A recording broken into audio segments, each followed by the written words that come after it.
आइए देखें क्या है आज की खबरों में। भारत विकास परिषद द्वारा भिलाई में आयोजित राष्ट्रीय समूह ज्ञान प्रतियोगिता में प्रगति नगर में संचालित सरस्वती उच्चतर माध्यमिक विद्यालय के छात्रों ने जमकर प्रदर्शन किया है। इस प्रतियोगिता में उन्होंने तृतीय स्थान हासिल करते हुए पूरे स्कूल का नाम रोशन किया है। इस प्रतियोगिता में पूरे छत्तीसगढ़ प्रांत में संचालित विभिन्न स्कूलों के छात्रों ने हिस्सा लिया था, जिसमें प्रगति नगर एनटीपीसी स्कूल में अध्ययनरत छात्रों ने बाजी मारी है। प्रतियोगिता में विजय हासिल करने के बाद छात्रों को पुरस्कार से भी नवाजा गया है। ये जो है हमारे विद्यार्थी भारत विकास परिषद कोरबा इकाई के द्वारा गए थे। वहाँ से जिला स्तर पर विजेता होने पर उन्होंने प्रांत स्तर पर प्रतियोगिता भिलाई में आयोजित थे। इस पर श्री कुदेसिया जी कोरबा के जो भारत विकास परिषद के हैं, उनके माध्यम से ये वहाँ तक गए थे भिलाई तक, और हमारे बच्चों ने वहाँ पर तीसरा स्थान प्राप्त किया प्रांतीय स्तर पर। हम लोग भिलाई गए थे समूह गान के लिए भारत विकास परिषद में, जहाँ हम लोगों ने समूह गान प्रस्तुत किया, जिसमें हम लोग का तृतीय स्थान प्राप्त हुआ है। हम लोगों ने वहाँ संस्कृत सामूहिक गीत गाए और हिंदी और एक लोकगीत गाया। हम लोग समूह गान के लिए भिलाई गए थे। ये भारत विकास परिषद की ओर से आयोजित कार्यक्रम था। इसमें हम लोगों ने तृतीय स्थान प्राप्त किया है। नमस्ते कोरबा न्यूज के लिए संतोष अग्रवाल के साथ अजय अग्रवाल की रिपोर्ट।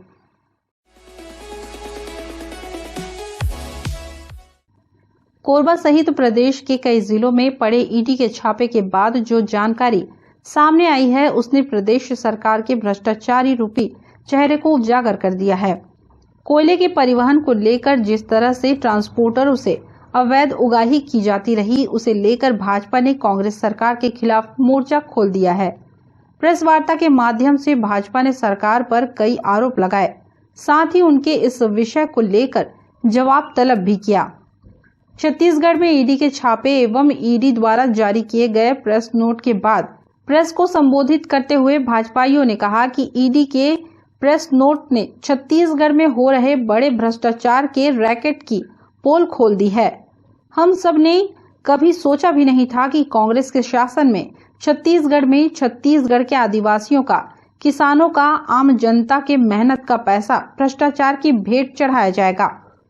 एक तरफ सरकारी योजनाओं में देने के लिए सरकार के पास पैसे नहीं हैं, और दूसरी तरफ छत्तीसगढ़ में सरकारी संरक्षण में भ्रष्टाचार ने अपनी सारी सीमाएं लांघ दी हैं।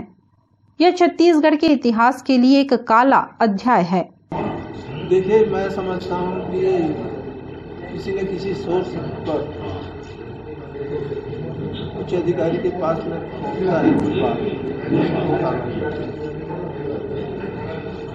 और इसमें जो कार्रवाई किया है, मैं पहले ही बोला, चोरी और सीना चोरी है, यानी गलत कर रहे हैं। उसके बाद में क्या बोलते हैं, दूसरे को दोष दे रहे हैं कि वो गलत कर रहे हैं। सरकार के ऊपर, मुखिया के ऊपर रहता है, समझ रहे हैं। अब ये हर व्यक्ति तो उसमें गलत करने वाले संलग्न नहीं रहेगा। इतना जरूर है कि अगर सरकार के लिए से बोलो, मैं किसी का नाम नहीं लेना चाहता। नमस्ते कोरबा न्यूज के लिए अजय अग्रवाल के साथ रामकुमार यादव की रिपोर्ट।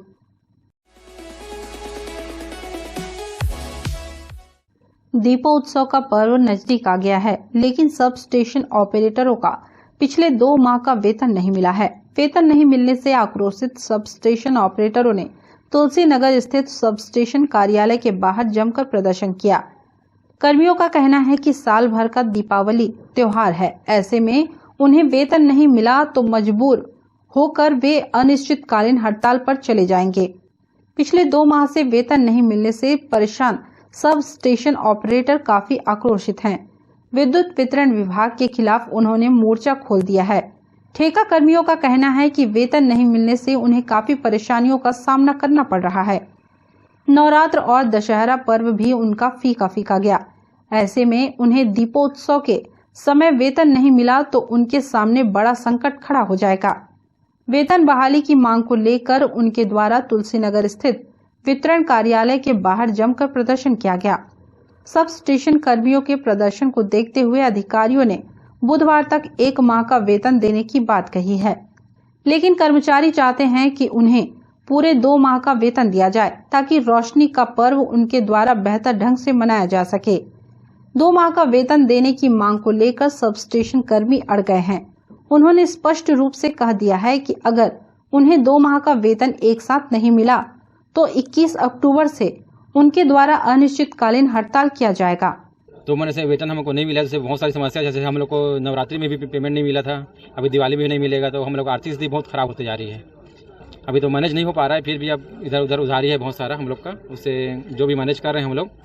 प्रबंधन से बात हुआ है, 1 महीने का भी डालेंगे बोले हैं, और दिवाली से पूर्व यानी कि आश्वासन हम लोग को मिला है कि वो 2 महीने का प्राप्त हो जाएगा। नमस्ते कोरबा न्यूज के लिए संतोष अग्रवाल के साथ रामकुमार यादव की रिपोर्ट।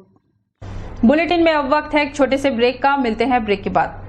सर्व सुविधा युक्त दंत चिकित्सालय Vivek dental clinic, best hygienic clinic, specialised dental surgeon doctor Vivek Ranjan Mahato, BDS specialised dental surgeon.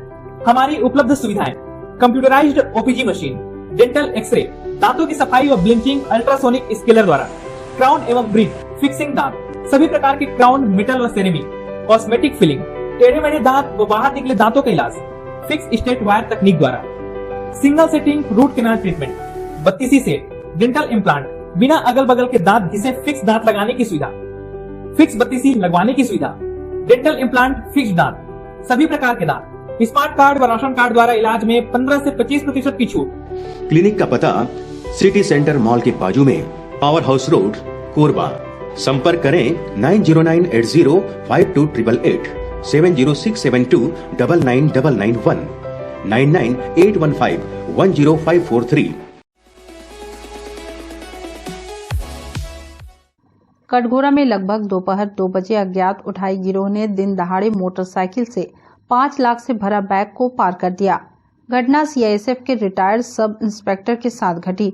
Katghora नगर में दोपहर 2 बजे अज्ञात उठाई गिरोह ने कांजी पानी निवासी CISF के रिटायर्ड सब इंस्पेक्टर के मोटरसाइकिल की डिग्गी से 5 लाख रुपयों से भरा बैग पार कर दिया। इस घटना से आसपास में हड़कंप मच गया। पुलिस को सूचना मिलते ही पूरी टीम घटना स्थल पर पहुंची और आसपास लगे CCTV फुटेज की जांच में जुट गई। फिलहाल कटघोरा पुलिस ने प्रार्थी की शिकायत पर FIR दर्ज कर लिया है। आज जो है आज मैं SBI कटघोरा में मेन ब्रांच में आकर के कुछ पैसा निकालना रही मोला घर बनाए बर, तो पैसा वहाँ से जो विड्रॉल करना था कर लिया, 5 लाख रुपया। वो पैसा लेकर के हम लोग बाहर निकले तो कोई अनजान आदमी ने हम लोगों को जो है मतलब पीछा कर रहा था, जिसका हमें पता नहीं चल पाया। और वो हम लोग जो है वहाँ से आए, सादा होटल में नाश्ता किए, और मेरे साथ 2 आदमी थे मेरे पड़ोसी गाँव के, जिन लोगों को मैं बुलवाया था कुछ काम की जानकारी के लिए। वो लोग भी के साथ में हम लोग नाश्ता पानी किए। नाश्ता करने के बाद में हम फिर चले गए जहाँ पे मेन मकसद पैसा लेकर के अपना साथ में आशीर्वाद ट्रेडर्स में। और वहाँ से जो हम लोगों जो बिल्डिंग मटेरियल खरीदना था वो खरीद लिए और पैकिंग होने लगा, जो मतलब गाड़ी में डालने लगे। तब तक मेरे को जो है मतलब मेरे को पैर में चोटें आई है, उसके लिए दवाई लेने के लिए गया।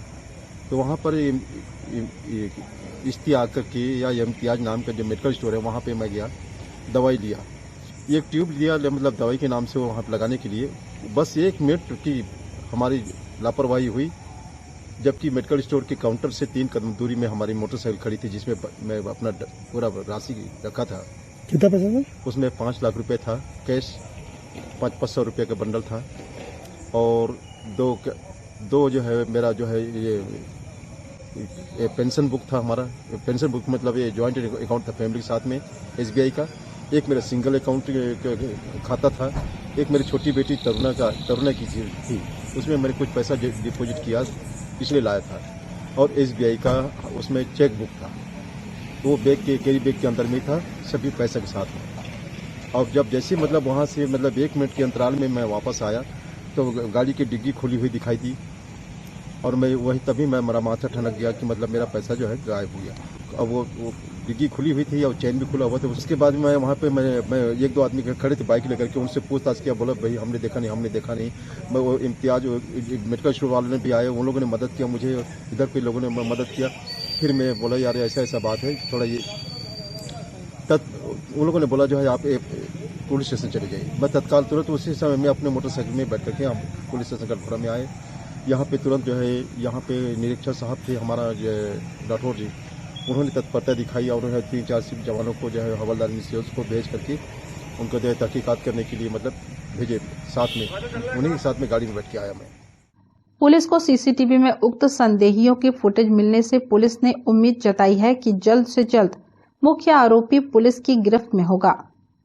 कोरबा जिले के कटघोरा में कल दिनांक को एक व्यक्ति जो प्रार्थी है वो बैंक से पैसे निकाल के मोटरसाइकिल में जा रहा है और इस बीच में वो बैग में जो पैसा था उसको मोटरसाइकिल में रखे हुए थे और कुछ अपने जरूरी काम के लिए बीच में एक दो जगह रुके थे।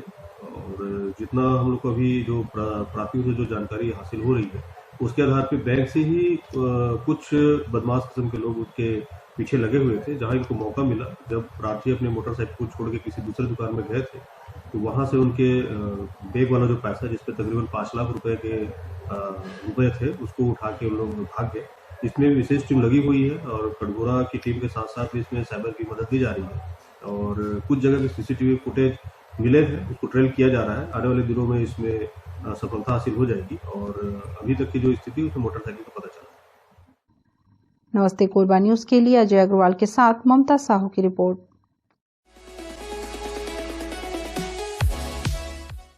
कोरबा जिले के दादर मानिकपुर क्षेत्र में रहने वाले विजय कुमार अपनी गाड़ी को घर के अंदर करने के लिए निकले। अचानक घर के ही आंगन में उन्हें कुछ हलचल दिखाई पड़ा। पास जाने पर पता चला कि एक लंबा मोटा सांप उनके घर के अंदर की ओर घुस रहा है। अचानक सांप को देख पूरा परिवार डर से सहम गया, लेकिन अहिराज ने उन्हें कुछ नहीं किया, बल्कि बड़े ही आराम से रेंगते हुए घर के अंदर चला गया। घर मालिक विजय कुमार ने कुछ समय बाद इसकी सूचना स्नेक रेस्क्यू टीम प्रमुख जितेंद्र सारथी को दी। विजय कुमार ने जैसे ही रेस्क्यू टीम के प्रमुख जितेंद्र सारथी को इस बात की सूचना दी, उन्होंने सांप के जहरीले होने के कारण उसे किसी भी प्रकार से छेड़खानी न करने की हिदायत दी। सूचना मिलते ही जितेंद्र सारथी मानिकपुर पहुंचे। मौके पर पहुंचकर जितेंद्र सारथी ने रेस्क्यू शुरू किया और अहिराज को रेस्क्यू कर बाहर निकाला और हवादार डिब्बे में बंद किया। सांप को स्नेक रेस्क्यू टीम द्वारा कुछ देर बाद जंगल में छोड़ दिया गया। सर करीबन रात्रि की करीबन 11:30 बजे के आसपास जो दादर का क्षेत्र है वहाँ विजय जी रहते हैं और उनके निवास स्थान पे एक अहिराज दिखाई दिया, जिसकी वजह से वो काफ़ी ज़्यादा डर गए थे। उनका परिवार काफ़ी डरा हुआ था और मैंने उनको कहा कि मैं थोड़ी देर पश्चात पहुंचता हूं और मैं थोड़ी देर के बाद वहां पहुंचा तो देखा कि एक अहिराज वहां दिखाई दिया और उसके उपरांत हमने उसको रेस्क्यू किया, क्योंकि अहिराज काफ़ी ज़्यादा जहरीला सांप होता है। हालांकि जल्दी से बाइट नहीं करता है, बट अगर ये काट दे तो बहुत मुश्किल हो सकता है जान बचाना, इसलिए उसको तत्कालिक हमने रेस्क्यू किया और रेस्क्यू करने के उपरांत उसको फिर जंगल में हम रिलीज़ कर देंगे। आपको आश्चर्य होगा मैं ये बताते हुए कि हमारे भारत में जो ये बैंडेड करत है उसका एंटीवेनम नहीं है, जो कि बहुत ही खतरनाक सिचुएशन पे लाने के मतलब खतरा हो सकता है, क्योंकि इसका एंटीवेनम नहीं बनने की वजह से इसके काटने से मौत तक हो सकती है। बट हालांकि अभी तक हमारे इस भारत पे इनके काटने का कभी केसेस नहीं आए हैं, क्योंकि बहुत शांत सांप है। बट जाहिर सी बात है भाई, सांप तो सांप है, खतरा महसूस होने पर तो जाहिर सी बात है पैर आप रख ही दिए तो वो तो बाइट करेगा ही करेगा। तो इस दिशा पे देखा जाए तो बहुत ही खतरनाक सांप है ये। देखिए अभी तो क्योंकि आपको मालूम होगा छत्तीसगढ़ का जो कोरबा जिला है वन्य जीव के लिए बहुत ही अनुकूल वातावरण और क्षेत्र रहा है। अगर हम छत्तीसगढ़ की अन्य जिलों की अगर बात करें तो हमारे कोरबा ज़िले में ऐसे ऐसे जीव हमको पाए गए। जैसे पेंगुलिन की अगर बात करें, पेंगुलिन हमारे क्षेत्र में बहुत ज़्यादा तादाद पे है, ऑटर हमारे क्षेत्र पे है और हाथियों का विचरण लगातार हमारे क्षेत्र में है। उसके साथ साथ अगर एक विशेष सांप की अगर हम बात करें, जो कि विश्व का सबसे बड़ा और सबसे विषधर सांप होता है, जो कि किंग कोबरा है, मध्य भारत की अगर हम बात करें तो मध्य भारत में सिर्फ छत्तीसगढ़ के भी सिर्फ कोरबा जिले में पाया जाता है। उसको लेके अभी हमारी टीम ने करीबन 6 महीने का रिसर्च किया वन विभाग के साथ, और वन विभाग के दिशा निर्देश पे हम लगातार काम किए और श्रीमती प्रियंका पांडे मैडम के दिशा निर्देश पे ये काम चला, जिस पे ये पाया गया कि किंग कोबरा बहुतायत पे हमारे ज़िले में है, जिसको संरक्षण की बहुत ज़्यादा आवश्यकता है और ज़रूरत है। तो इस पे अभी रिसर्च चल ही रहा है और पसरखेत जो रेंज है उसको उस क्षेत्र पे बनाने की दिशा पे काम चल रहा है। नमस्ते कोरबा न्यूज के लिए संतोष अग्रवाल की रिपोर्ट।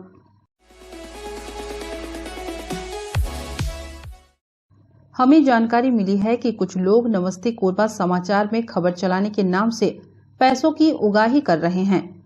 आप सभी से अनुरोध है कि खबर चलाने के नाम से अगर कोई आपसे पैसों की मांग करता है तो आप अपने संबंधित थाना क्षेत्र में उस व्यक्ति की शिकायत करें।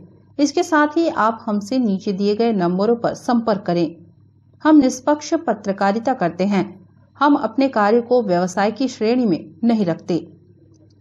संपर्क करें 7000314479 9827107490। न्यूज के इस बुलेटिन में बस इतना ही। न्यूज अपडेट के लिए जुड़े रहे हमारे YouTube channel, Facebook, Telegram, Instagram, Twitter को सब्सक्राइब, लाइक, कमेंट करना ना भूले। नमस्कार।